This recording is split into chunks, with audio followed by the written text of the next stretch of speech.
History That Doesn't Suck is a bi-weekly podcast delivering a legit, seriously researched, hard-hitting survey of American history through entertaining stories. If you'd like to support HTDS or enjoy some perks, like ad-free early releases or patron-exclusive mini-episodes, please consider giving at patreon.com/History That Doesn't Suck. To keep up with HTDS news, follow us on Facebook, Twitter, or Instagram.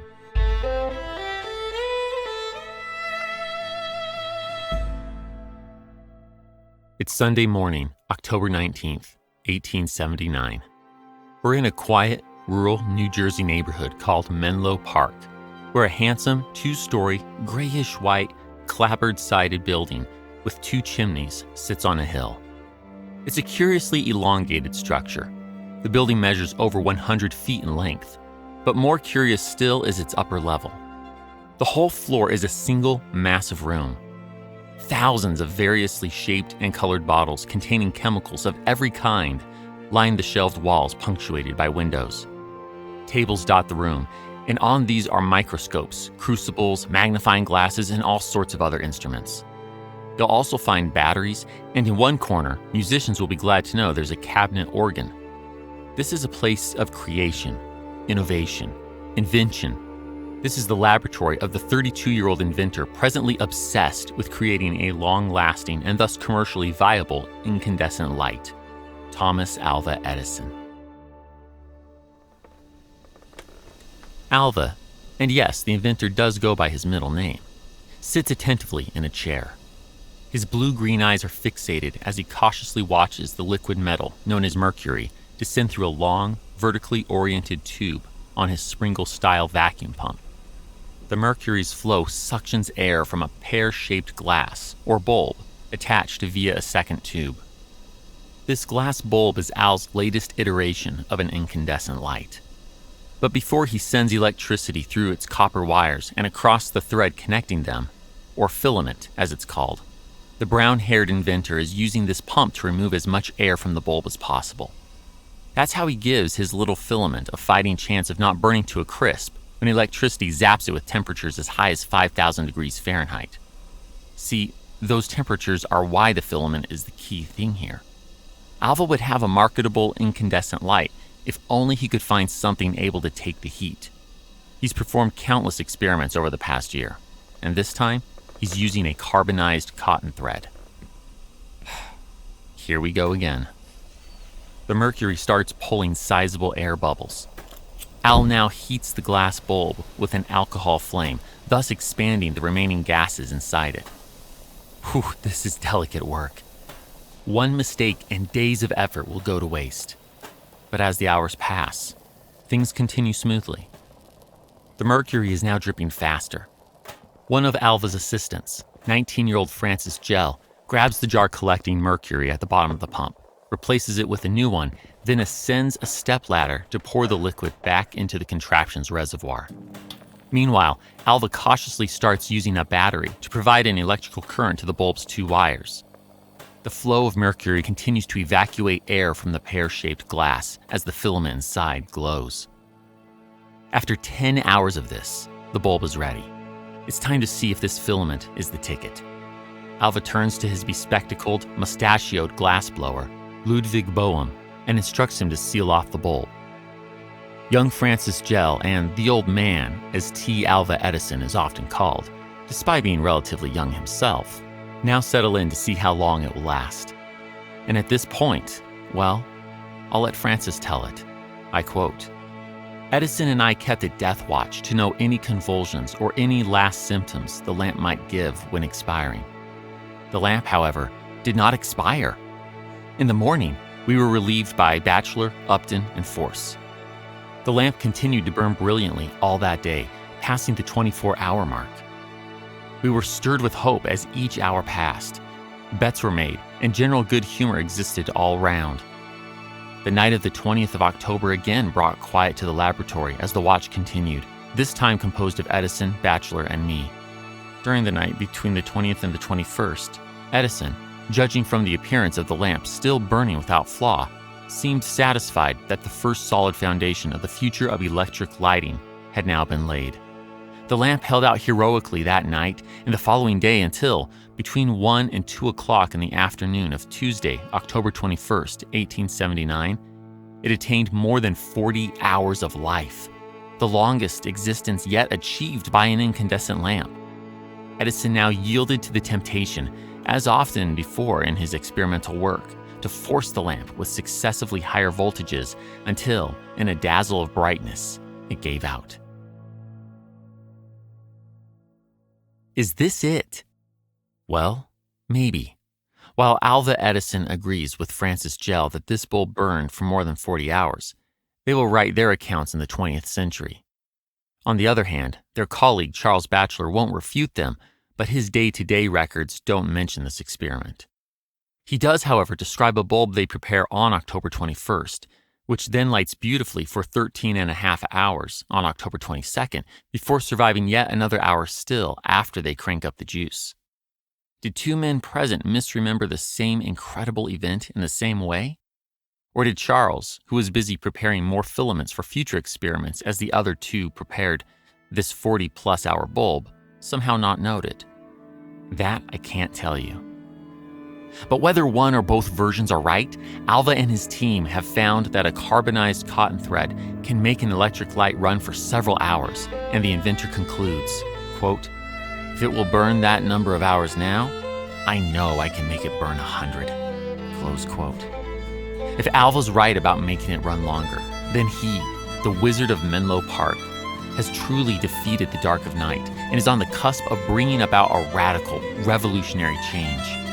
The United States, the whole world for that matter, will never be the same."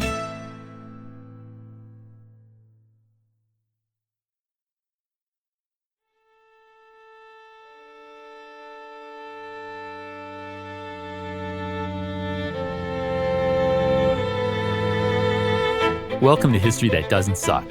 I'm your professor, Greg Jackson, and I'd like to tell you a story.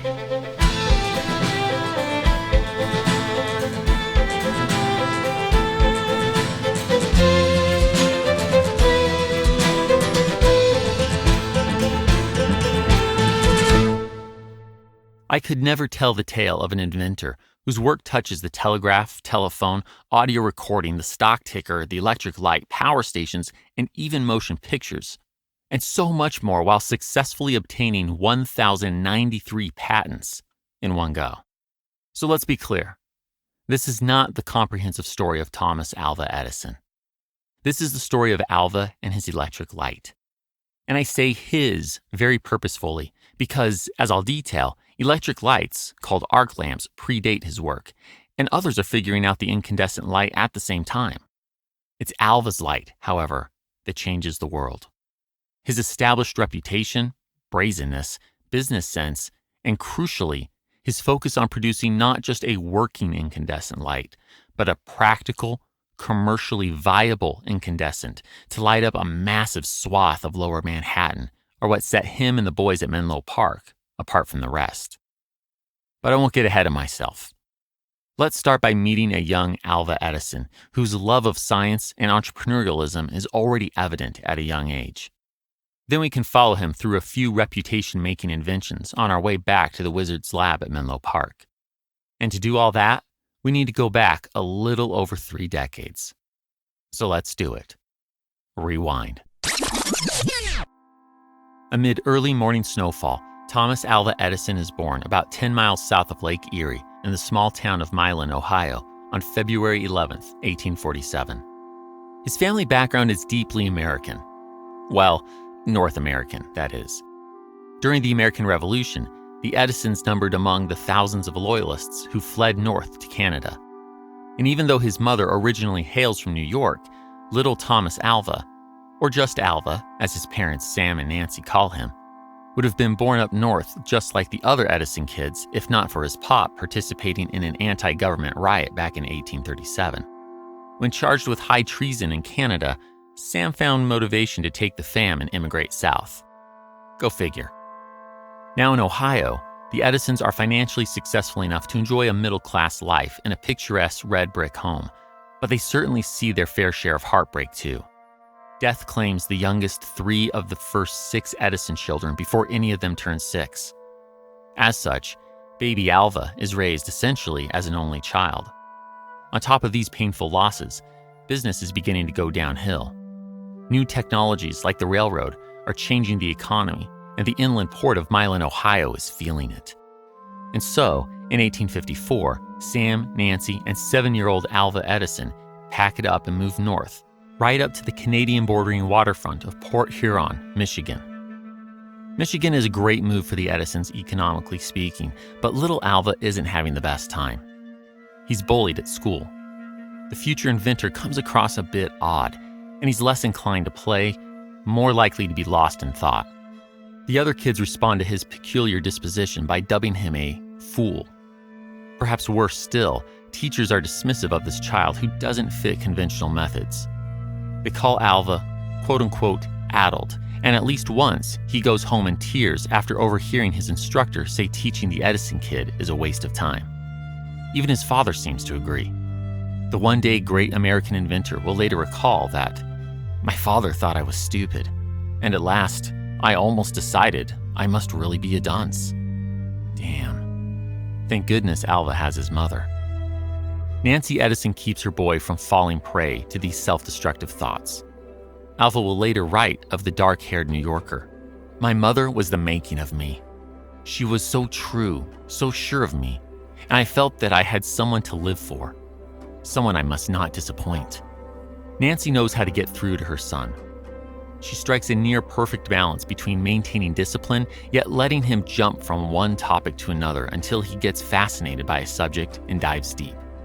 Indeed, Alva often gets desperately lost in a single subject. He'll later recall, "I didn't read books. I read the library." By age 9, he's reading encyclopedias on science and natural philosophy, or what future generations will call physics.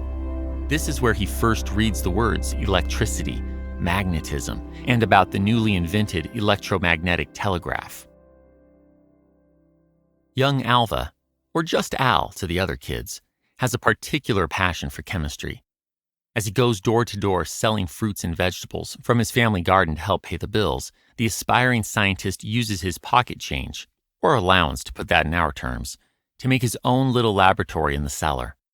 And there, below the Edison home, Alva amasses over 200 bottles, all of which he labels poison to deter anyone from drinking his chemicals.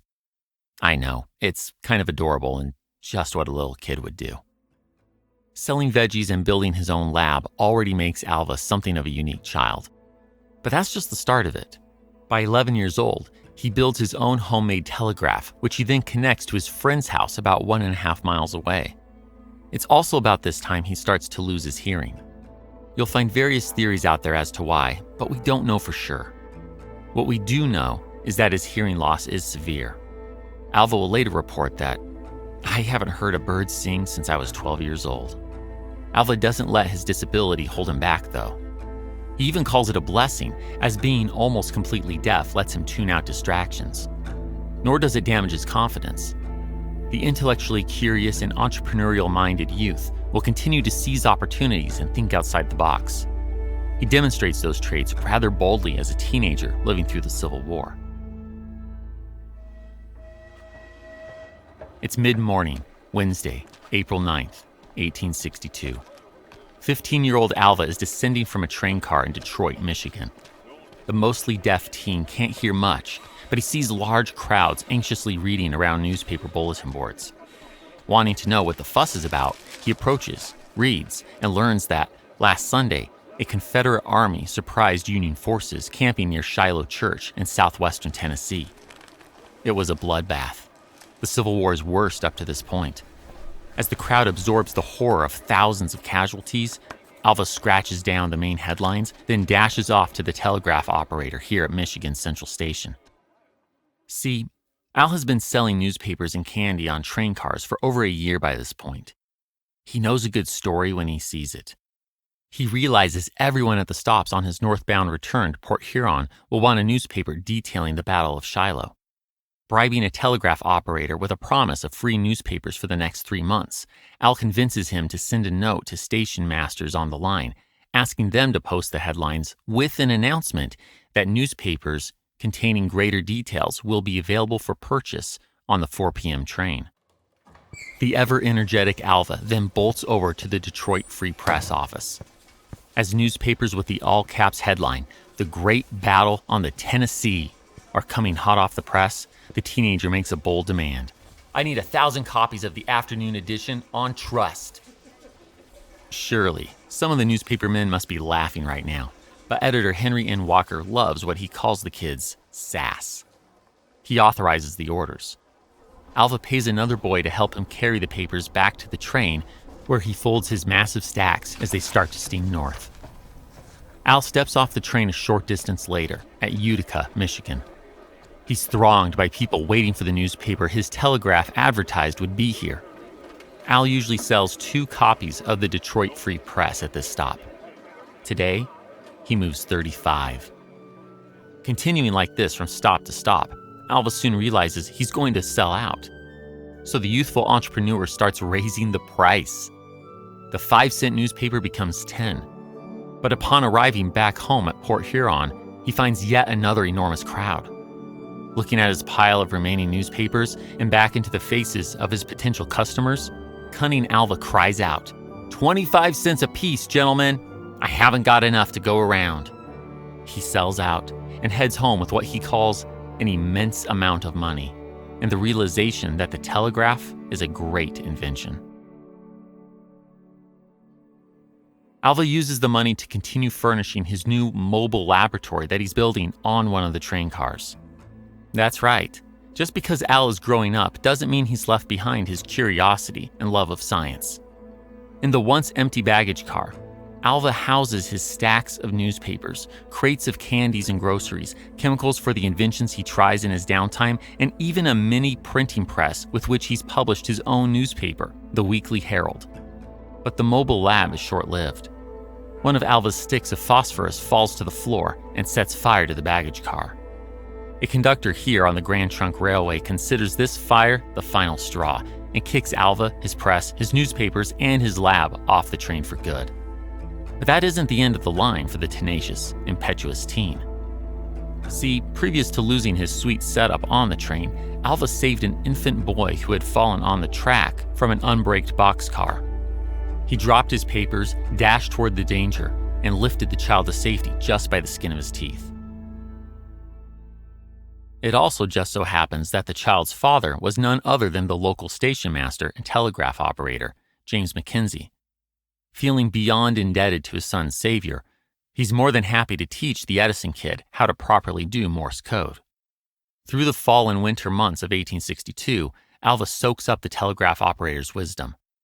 The future inventor practices some 18 hours each day until Morse code becomes a second language for him. Starting in 1863 and for the next 5 years, Alva takes his telegraphing skills on the road to all sorts of companies in Michigan, Indiana, Ohio, Kentucky, and even Canada. He has a terrifying moment here when 2 trains nearly collide under his watch, but not to fear. The crisis is averted and he does what Edison men have done since the 1700s when their prospects get dicey. They cross the U.S.-Canadian border. Back in the States, teenage Alva continues to impress colleagues and managers with his telegraphing talent, while also upsetting them with his consistent insistence on invention. Between December 1866 and January 1867, Al receives the message of President Andrew Johnson's more than 7,000-word second annual message to Congress, as well as the embattled executive's over 6,000-word veto of a bill to extend the vote to black men in Washington, D.C. If that doesn't sound impressive, let me put it this way. Set this podcast at a slower rate, then transcribe the episode word for word without pausing or taking a break. Yeah, the dude's among, if not the best taker, as they're called, in the telegraphing biz. But as his reputation grows and his career advances, Alva just can't seem to stop inventing. Instead of sleeping after long days of work, he spends his nights reading the volumes of experimental researches by the famed, earth-shattering British electroscientist Michael Faraday. The scientist's work leaves a deep impression on the ambitious inventor. While eating breakfast with his friend, Milton Adams, one morning, Al begins talking about Michael Faraday and exclaims, "I am now 21. I may live to be 50. Can I get as much done as he did? I have so much to do and life is so short, I am going to have to hustle." And hustle he does. Al's inventing an automatic vote counter, which lands him his first patent in 1868, a fire alarm, and various other minor inventions or improvements using his knowledge of electricity. Now, he quickly learns that some inventions aren't appreciated. Turns out congressmen aren't super interested in having their votes counted quickly. So, Al becomes determined to put his inventing energy only into things that people want. Things that are practical. Frankly, things that can make money. After all, how else can he afford to take his Michael Faraday inspiration and throw his life into just inventing? And with that mindset, Al proves himself as much the entrepreneur as he was during his candy and newspaper selling days back in his teens. On January 30th of the following year, 1869, the Telegrapher newspaper publishes the following in its personal section.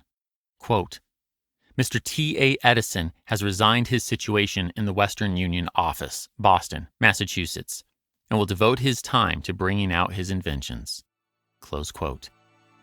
Over the course of the next half a decade, Alva forms partnerships, receives several dozens of patents, comes to employ over 100 people in his various enterprises, including men who will be with him for years to come, like English immigrant Charles Batchelor.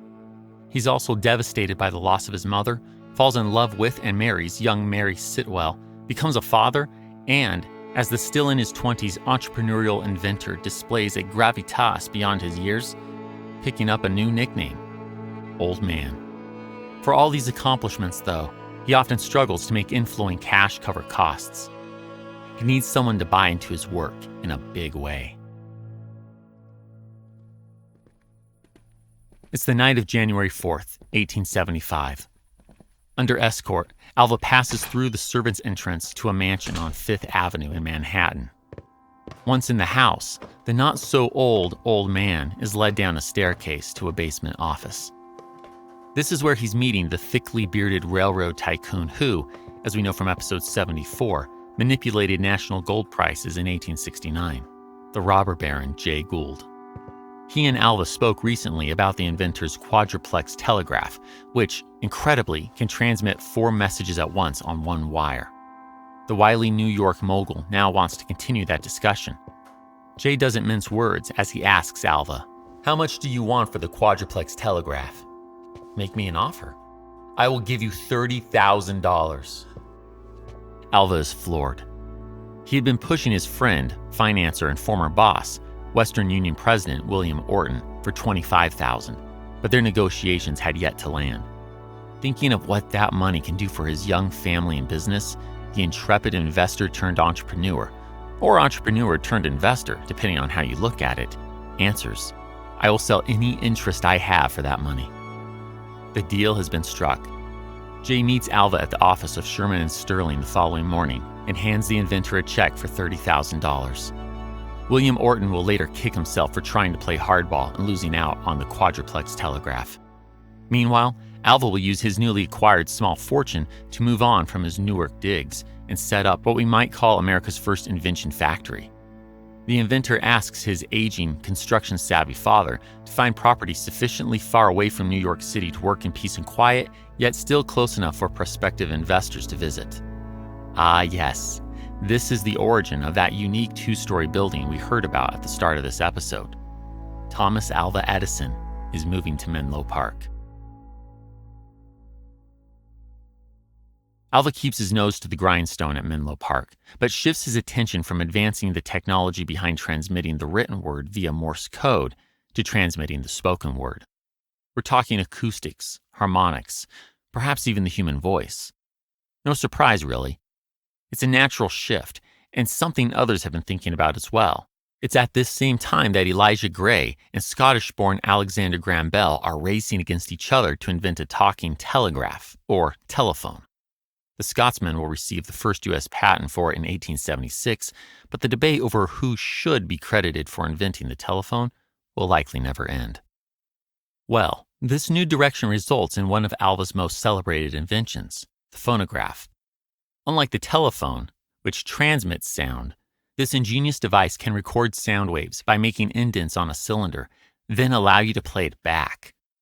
Alva and the boys, as he often calls his loyal assistants, go mad with glee when, sometime in 1877, the old man sings "Mary Had a Little Lamb" into the phonograph, and it works. They can play it back. Now, a real quick but fascinating side note, Alva, the boys, and the world, frankly, all think this recording of the inventor reciting a nursery rhyme is the first playable recording of a human voice in history. And they'll be right, until they aren't. Here's the thing. Roughly 2 decades ago, French inventor Edouard Léon Scott de Martinville invented what he called a phonautograph, which he intended to record speech not to play it, but to write it, like when you use your phone's speech-to-text function. Little did the Frenchman know, however, that in the 21st century, science would make his 1860 recording of the French folk song Au clair de la lune become audible. But as cool as this over a century away technological reawakening of the French recording will be, it doesn't change the fact that its potential playability is unknown in the 19th century, and further, that Alva is the one who's made voice recording and playback a practical, usable technology. He'll establish the Edison Speaking Phonograph Company the following year, in 1878. Alva, or Al, Old Man, or sometimes even Tom, continues to work with his crew and promises to produce, quote, a minor invention every 10 days and a big thing every 6 months or so, close quote. Seriously, a commitment to perpetual innovation. Who does that? But they keep performing, and as journalists come out to bear witness, New York Sun reporter William Crawford gives the inventor yet another nickname, the Wizard of Menlo Park. Fair enough. I mean, by this point, Al's many inventions over the years, from the electric pen to improvements to the telephone and telegraph, then creating this phonograph and so much more, all just seem magical. But soon, the inventor will answer the siren's call of yet another developing technology, the electric light. Thinkers and inventors on both sides of the Atlantic have worked on it, but for all their progress, no one has made a truly practical, useful light. With the rising and setting sun still largely governing what hours are of value, perhaps it's time for the entrepreneurial investor or the wizard to give it a go. Maybe Thomas Alva Edison can be the one to conquer the night.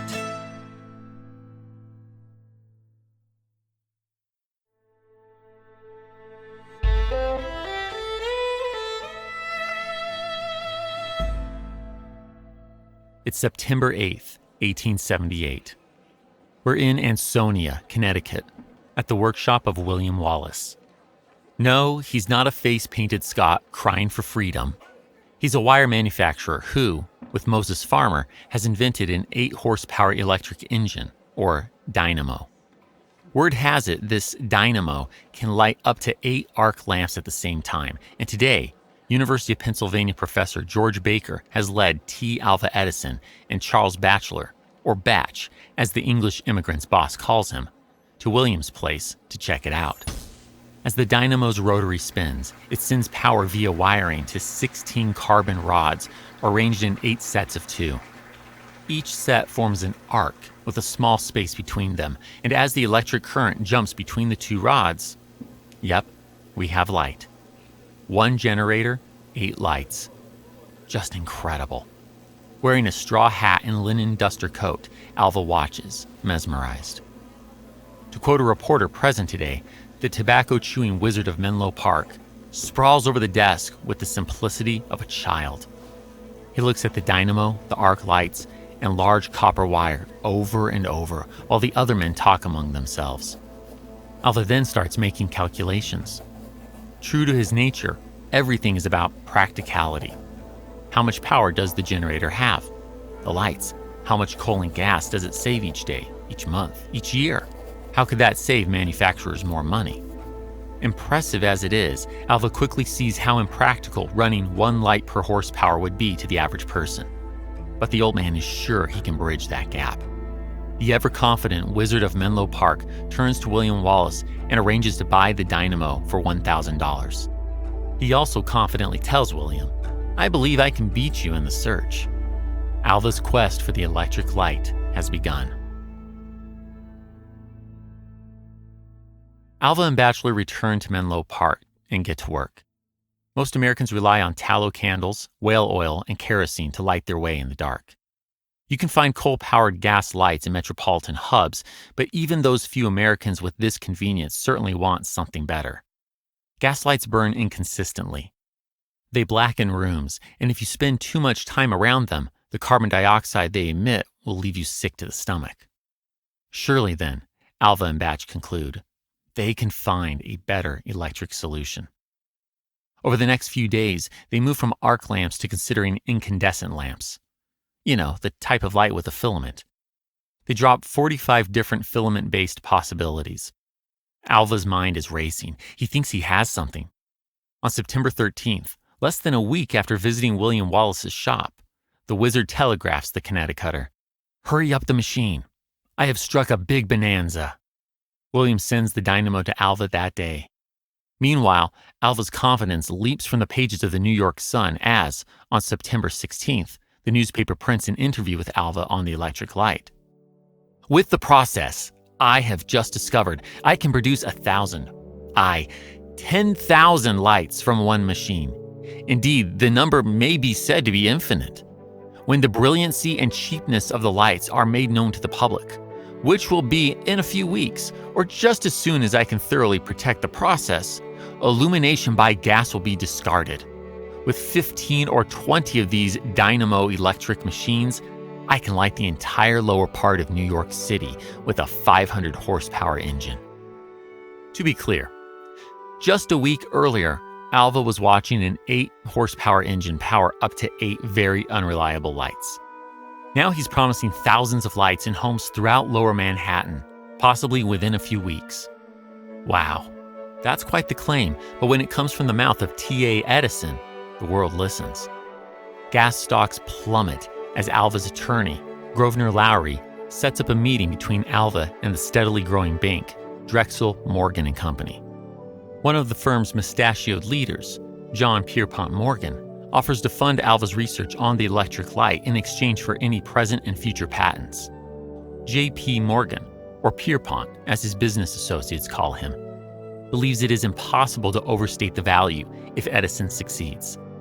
On October 16th, Drexel, Morgan & Company will team up with Alva's old friends at Western Union to form the Edison Electric Light Company. Between his stocks, budget, and other considerations, Alva's cut will be valued at nearly $400,000, the equivalent of more than $10 million to us in the 21st century.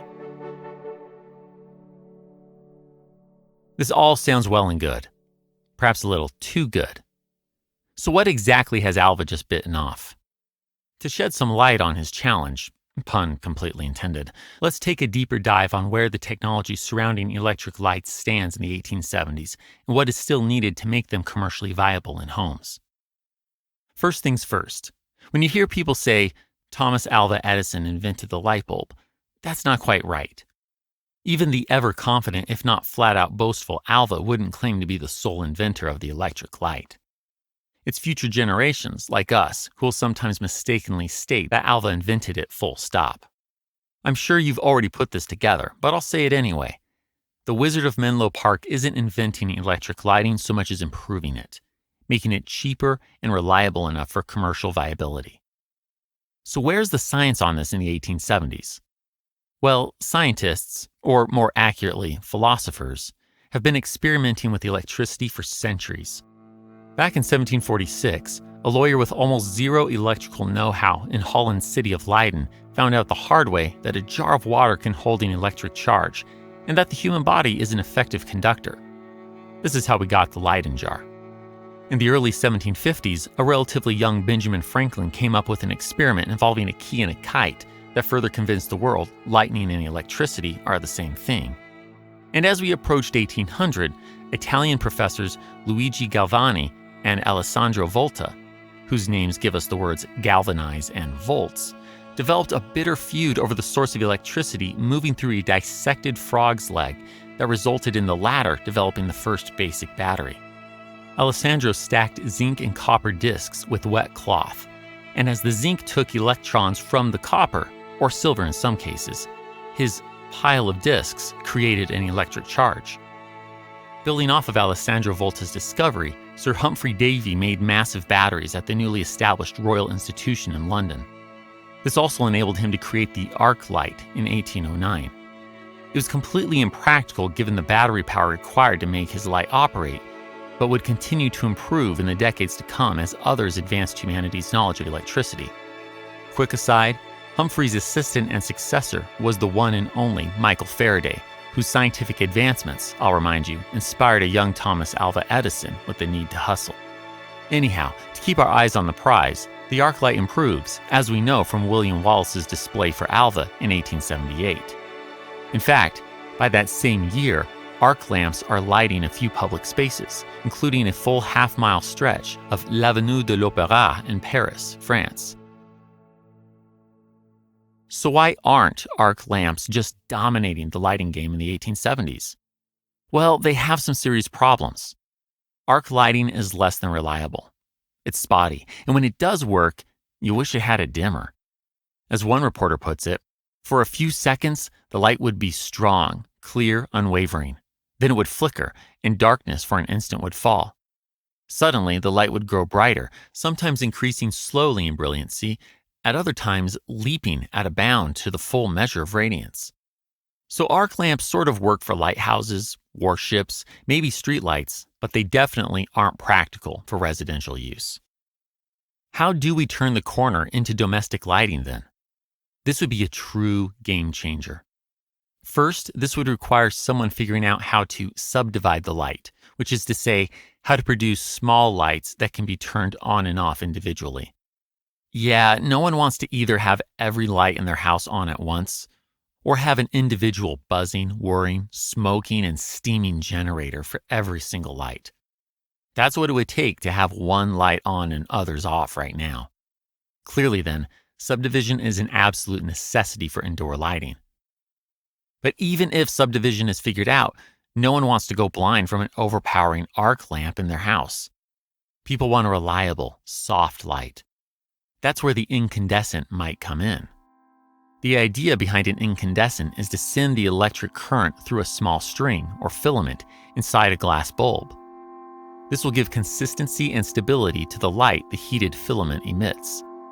But the challenge here is finding a material that can serve as a filament without burning up, as the electrical resistance of the filament raises the temperature by a few thousand degrees Fahrenheit. And by 1878, as many as 20 scientists have taken a crack at it over several decades. Nor have they all given up. Inventors dotting the globe are still in the game. In short, humanity's knowledge of electricity and lighting have come a long way by the 1870s. But those two remaining challenges to indoor lighting, subdividing light and finding a long-lasting, cheap filament, appear nearly insurmountable. Yet, here comes Thomas Alva Edison, who, having seen William Wallace's arc light and dynamo, is now stepping up to the plate with all the swagger in the world, boasting that he'll quickly light up all of Lower Manhattan. He's taken seriously because of his past accomplishments. But man, with a brag like that, Alva better produce something fast. It's now the evening of Friday, October 11th, 1878. Less than a month since Alva Edison claimed he would soon light up all of Lower Manhattan. A reporter from the New York Herald is just arriving at Menlo Park, ready to bear witness to the old man's incandescent light. The newspaperman is shown into the lab. He notes a small metal stand on a table. The stand holds a glass globe, which itself contains some kind of apparatus. It's about this time that Alva finally breaks away from his work and looks up. The inventor gestures towards this object and simply says, "There it is." Unlike arc lamps, this bulb emits a low, comfortable light, the kind that invites you to curl up with a good book. This is incredible. After a few minutes, Alva offers to provide a comparison point. Now I will extinguish it and light the gas, and you can see the difference. The newspaper man notes that the gas light has far more yellow tint to it than Alva's incandescent. The old man then lets his visitors see both side by side. Yes, the incandescent is far better than the gas lamp. It's soft enough not to hurt the eye, yet closer to sunlight than the gas lamp. The impressed reporter asks, "When do you expect to have the invention completed, Mr. Edison?" Alva turns off the incandescent and puts it away as he responds, "The substance of it is all right now, but there are the usual little details that must be attended to before it goes to the public. Are the lights to all be of the same degree of brilliancy? All the same. Have you run across a series of difficulties in it as yet?" Well, no. And that's what worries me. By God, Alva has done it. Before the in-awe reporter leaves, he also gets to lay his eyes on Alva's latest generators. Just incredible. With few variations, Alva will repeat this same visit with a few reporters. Speaking of the incandescent bulb, another reporter asks, "How long will it last, Mr. Edison?" The wizard responds confidently, "Forever, almost." Only weeks have passed since Alva even began thinking about the electric light, yet it appears he's perfected the incandescent bulb. Here's the thing, though. Pray you never play poker with old Alva Edison, because these demonstrations for the reporters are bluffs. Shams. While it's true that his incandescents have an excellent glow, Alva's lights currently have a longevity of no more than 2 hours. Some only make it minutes. That's why he always turns it off so quickly. And as he is asked over and over to present his invention publicly, he knows he can't maintain this charade. He starts to worry about the progress on both the improved light and generator. Indeed, the fact is that Alva hasn't just bitten off making a long-lasting incandescent light bulb. Given his drive for practicality, he's really trying to invent a long-lasting incandescent bulb and the entire infrastructure needed to power a city, from meters to generators and more. Wow. To paraphrase a younger version of the inventor, sounds like he's going to have to hustle. The work proceeds in earnest. Right out the gate, Alva's running on little sleep or food, powering through a painful bout of neuralgia. He and his assistants, the boys, like his English-born right-hand man, Charles Batchelor, the Swiss machinist, John Crucy, and the New Englander, Francis Upton, often have to work through the night because visiting admirers waste their time during the day. In these first few months of work, Alva pins his filament hopes on platinum, but alas, shortly after reaching the 2,700 degrees Fahrenheit needed for the element to illuminate, it burns. He realizes he has to find something else in early 1879. Alva and the boys are connecting a lot of dots by this point. Contrary to conventional incandescent wisdom, the wizard decides he needs to find a high-resistance filament. See, since Alva is thinking about lighting a city, not just a single bulb, he realizes that the light needs to be high resistance, that is, able to run on low voltage. The old man also sees that the more gas he can remove from the bulb, the longer his incandescents last. That's where the mercury pump that we heard about at the start of this episode comes in, and the newly hired teenager, Francis Gell, often takes on this painstaking task. Meanwhile, Alva realizes he has to figure out how he's going to subdivide the light and power these bulbs en masse.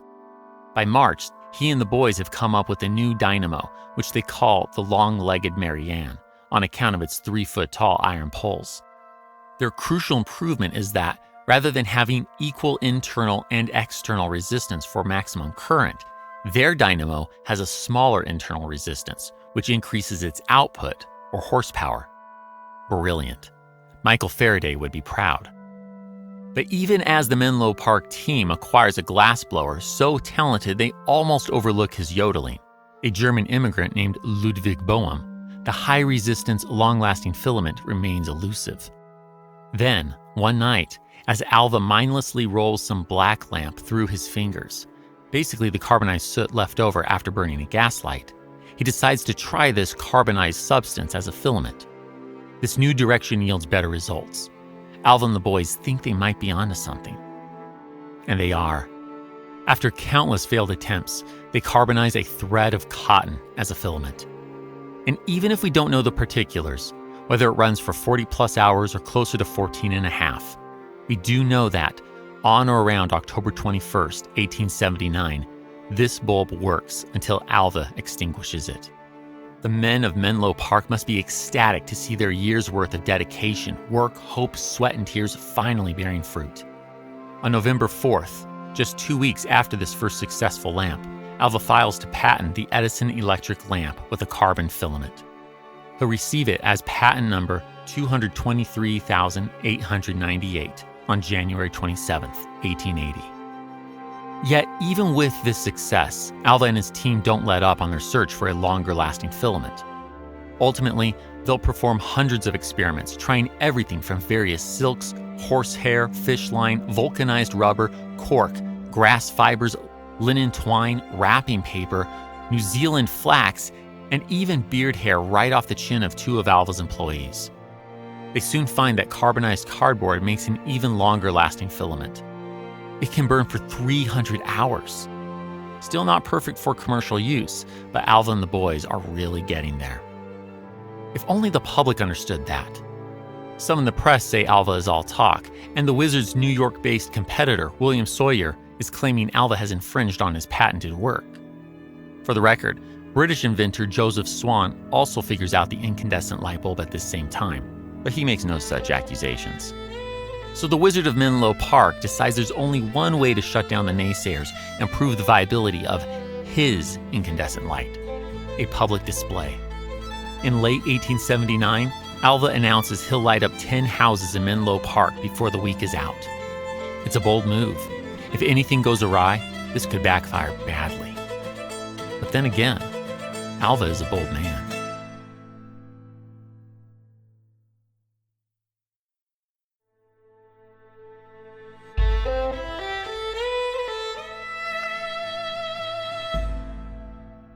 It's the night of New Year's Eve, 1879. A train on the Pennsylvania Railroad is traveling south from the metropolis of New York City down to a small, quaint village in New Jersey. Passengers are crammed into every car, yet to think, this isn't even the only train making the journey. Not even close. Extra trains have been added for tonight. Surely, visitors will grossly outnumber the village's entire population, but logistics be damned. How can one resist the chance to see Thomas Alva Edison's incandescent light bulbs illuminate Menlo Park?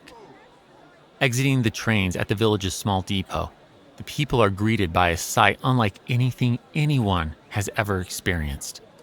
As they look up the gentle hill rising before them, their view isn't cut off by the dark of night. Nor are they overwhelmed by an overly bright arc lamp, which few, if any of them, have likely ever seen. Instead, they see 20 lampposts with soft, glowing glass globes all along their path. These orbs, they just shine. Yet they don't hurt your eyes if you look at them. It's like magic. Countless people roam the town, taking in the several structures, including Sarah Jordan's boarding house, all illuminated by electricity. One building, however, is more interesting than the others: the famous inventing laboratory. With light streaming from the 2-story building's 20 or so windows, visitors are drawn to the lab like moths to the flame. That's fine. All are welcome inside, and Alva's assistants are more than busy taking questions and trying to keep their curious guests from accidentally breaking anything. Here, the people are greeted by still new wonders. One light is submerged in water, yet it still shines. Elsewhere, an assistant turns a switch back and forth. As he does so, the light in one bulb flashes on, then extinguishes with the mere flick of his finger. How is this possible? Surely, Thomas Alva Edison must be a god among men, a modern Prometheus. How else could his assistant give and take light like this? And of course, the god of this new fire, Mr. Edison himself, is here. He's dressed in his usual, casual, if not sloppy manner, happily explaining his electric light and taking questions from all who ask. Putting on such a public display was a huge risk, but everything went perfectly. Well, almost perfectly.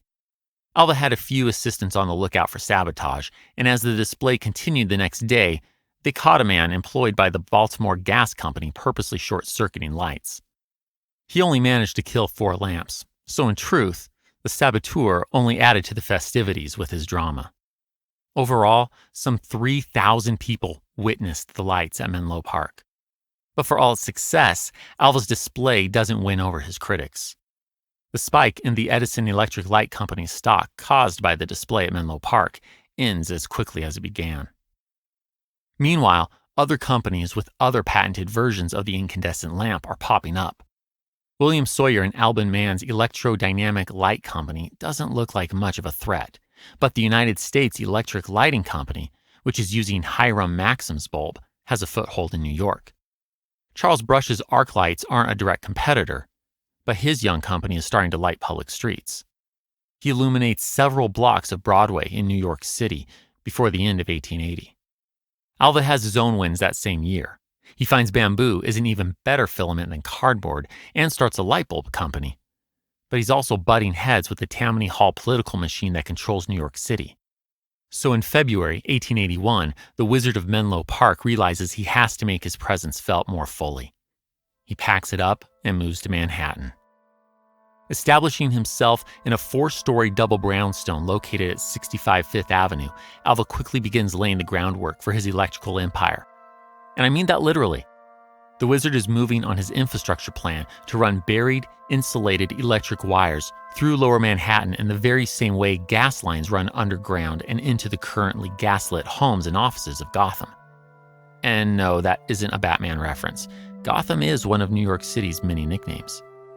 Menlo Park veteran John Crucy manages the mostly Irish laborers carving their way through Lower Manhattan's horse-dung-covered streets to lay wire within 1 square mile that includes the financial district and newspaper row.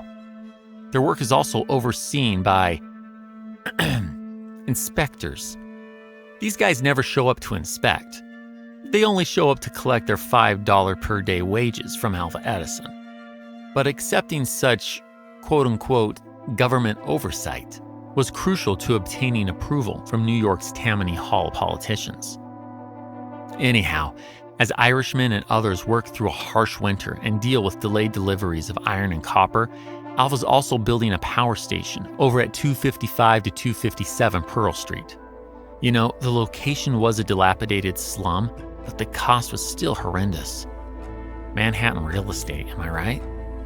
Well, once completed, this station will have 6 coal-fueled dynamos, called jumbos in a nod to P.T. Barnum's elephant, and those will produce the electricity that will travel through all these newly buried wires to light up 1 square mile of Lower Manhattan. At least, that's the theory. And by the latter part of 1882, Alva thinks it's ready. It's September 4th, 1882. The Wizard, John Crucy, and other Edison employees are at Drexel Morgan & Company's office building on the corner of Broad and Wall Street. I'll remind you that J. Pierpont Morgan is a major investor in the Edison Electric Light Company. Hence, Alva and his top guys are here with the mighty banker for this momentous occasion, the opening of Pearl Street Station. They're waiting for the magical hour of 3 p.m. That's when the switches will be thrown and electricity will flow under the streets and into the office and surrounding buildings. Things grow quiet and tense as the minutes wane. Hundreds of thousands of dollars, 4 years of work, and not a little criticism from the public and media have gone into this venture. What if it doesn't work? One of Alva's men, Edward Johnson, makes a joke to lighten the mood. $100, they don't go on. Alva Edison is as confident as ever. Taken, he exclaims.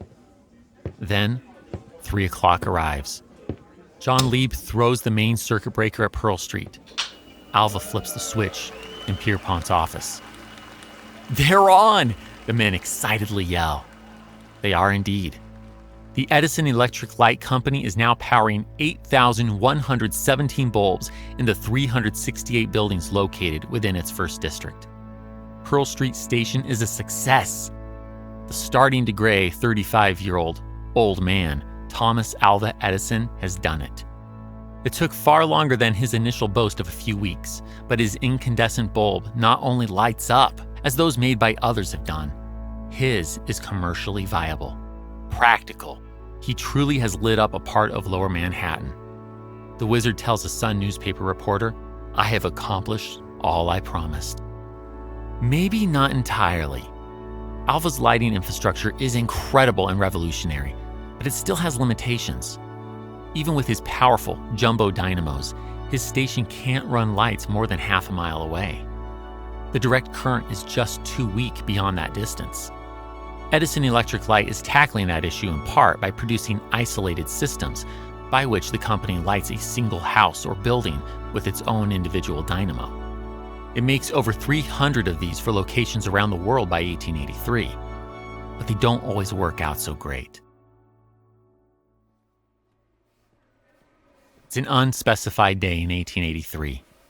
Edward Johnson is on his way to 219 Madison Avenue. This top exec from the Edison Electric Light Company might not love making house calls, but when the owner is none other than the up-and-coming king of banking and Edison Electric Light Company investor, J. Pierpont Morgan, well, he most certainly will. That's particularly the case since Edward oversaw the recent rebuild/upgrade of Pierpont's system.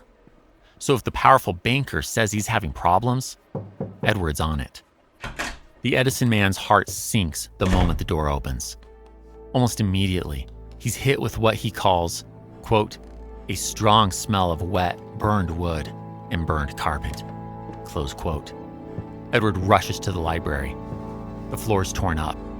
Pierpont's once beautiful desk is charred, as is the rug and other ruined objects stacked in the once beautiful, ornate room. Oh, this is bad. Worse yet for Edward, it was his idea to run wire under the floor in order to provide Pierpont with a desk light. And now, the famously ill-tempered banker's study is ruined. Well, time to face the music. J. Pierpont Morgan himself is walking toward the smoldering library. Standing in the doorway with a newspaper in one hand, the stout, mustachioed banker peers at Edward over his glasses. He utters one word. Well? Edward's figured out the problem. Metal plates under the desk. He's ready to launch into an explanation when the austere financial titan's wife, Frances, appears behind her husband. She and Edward make eye contact. She raises a finger to her lips, then walks away, unnoticed by Pierpont. Edward gets the message. Don't make excuses. Let her husband move first. The two men stand in silence a moment longer. Finally, the banker asks, Well, what are you going to do about it? Mr. Morgan, the trouble is not inherent in the thing itself. It is my own fault, and I will put it in good working order so it will be perfectly safe. How long will it take to fix it? I will do it right away. All right. See that you do. Without question, Thomas Alva Edison, the great inventor who improved the telegram, the telephone, and gave us the phonograph, has forever changed the world. Not by being the sole inventor of the electric light or even the incandescent light, but by finding a way to make it deliverable to the public, by merging it with good business sense and, crucially, then dreaming up the infrastructure needed to make indoor electric lighting viable. Yet, it's clear that much remains to be learned about the safe and consistent delivery of electricity itself. Is it possible, then, that one of Alva's employees, a gaunt, mustachioed young man from the Austrian Empire, has a better method of delivery than direct current? Next time, we'll bear witness to a most vicious fight as Alva and his soon former employee, Nikola Tesla, go to war over direct and alternating currents. History That Doesn't Suck is created and hosted by me, Greg Jackson. Episode researched and written by Greg Jackson and Zachary Weaver. Additional research by Kelsey Dines. Production by Airship. Sound design by Molly Bach. Theme music composed by Greg Jackson. Arrangement and additional composition by Lindsey Graham of Airship. For a bibliography of all primary and secondary sources consulted in writing this episode, visit htdspodcast.com. HTDS is supported by fans at patreon.com/History That Doesn't Suck. My gratitude to you kind souls providing funding to help us keep going. Thank you. And a special thanks to our patrons, whose monthly gift puts them at producer status. Nanette Averill, Boxcar Barrett, Henry Brunges, Will Caldwell, Christopher Cottle, Jason Karstens, Bryce Chaplin, John Frugal Dougal, Bob Drazovich, Joe Dobas, Duke DeKellis, Michael and Rachel Ercolini, Diego Fletes, Andrew Fortunati, Kyle Gensler, Lee Goldman, Jennifer in Houston, Brad Herman, Jeremy James, Dex Jones, John Keller, Todd Kime, Aaron Lapellis, Chris Mendoza, Rich Miller, Michael McWhorter, Jeffrey Moots, Nick Navoda, Fox Osborne, Amanda Parker, Christopher Pullman, Sean Reagan, John Schaefer, David and Alexander Sharp, John Savage, Scott Slaymaker, Kirk Somero, Bill Thompson, Brandon Undheim, TJ Walker, and Jeffrey Watts. Join me in 2 weeks, where I'd like to tell you a story.